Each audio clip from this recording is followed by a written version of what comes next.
তো নমস্কার বন্ধুরা, ওয়েলকাম টু মাই চ্যানেল। আশা করি সকলেই ভালো আছে। তো আমিও ভালো আছি। তো সকলকে জানাই আবারও হ্যাপি নিউ ইয়ার। তো আশা করি সকলে এই বছরটা খুবই ভালো কাটবে।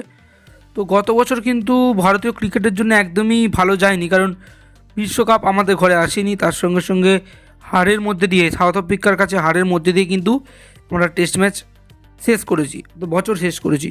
তো সমস্ত কিছু বিরাট কোহলি, রোহিত শর্মা, শুভমন গিল এরা কিন্তু সমস্ত কিছু ভুলে নতুন মাইন্ডে নতুনভাবে কিন্তু আবারও ঝাঁপাবে হচ্ছে টেস্টে ফাইনাল খেলার জন্য, ওয়ার্ল্ড টেস্ট চ্যাম্পিয়নশিপ ফাইনাল। তো এবারে মেন সমস্যা হচ্ছে যে আগের ম্যাচে সবচেয়ে সমস্যা দেখা দিয়েছে, সেটা হচ্ছে বোলিং।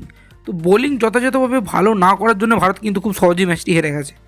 তো এই ম্যাচে প্রসিদ্ধ কৃষ্ণ অবশ্যই বাদ পড়বে এবং হয়তো শার্দুল ঠাকুর বাদ পড়তে চলেছেন, তো আমি ঠিক নিশ্চিত নয়। তো এবার যদি প্লেইং ইলেভেনের কথা বলা যায়, ওপেনিংয়ে আমরা দেখতে পাবো রোহিত শর্মা এবং যশস্বী জয়সওয়ালকে। 3 নম্বরে দেখতে পাবো শুভমন গিল। তো এবারে কথা হচ্ছে শুভমন গিল কি 3 নম্বরে কতটা এফেক্টিভ, যেখানে বিরাট কোহলি 3 নম্বরে নামে এবং শুভমন গিল ওপেনিংয়ে। তো দেখা যাক। তো ভবিষ্যতের জন্য 3 নম্বরে কিন্তু শুভমন গিল একটা খারাপ চয়েস নয়, যেহেতু জয়সওয়াল ডানাতে বাঁহাতে একটা ওপেনার।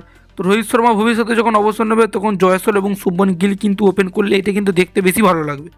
তো দেখা যাক। বর্তমানে যেটা হচ্ছে রোহিত শর্মা, যশস্বী জয়সওয়াল, 3 নম্বরে শুভমন গিল, 4 নম্বরে বিরাট কোহলি, 5 নম্বরে শ্রেয়াস আয়ার, 6 নম্বরে কেএল রাহুল, 7 নম্বরে রবীন্দ্র জাডেজা, 8 নম্বরে রবিচন্দ্র অশ্বিন, 9 নম্বরে জাসপ্রীত বুমরা, 10 নম্বরে মোহাম্মদ সিরাজ এবং 11 নম্বরে শার্দুল ঠাকুর।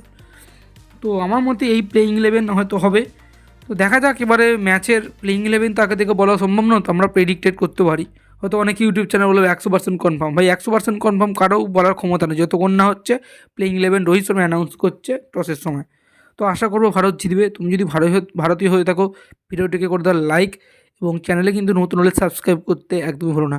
তো তোমরা কিন্তু অনেক ভিডিও দেখছো বন্ধুরা, তোমরা কিন্তু লাইক এবং সাবস্ক্রাইব করছো না, সেটা কিন্তু করতে একদমই হলো না। তো এই ছিল আজকের ভিডিও।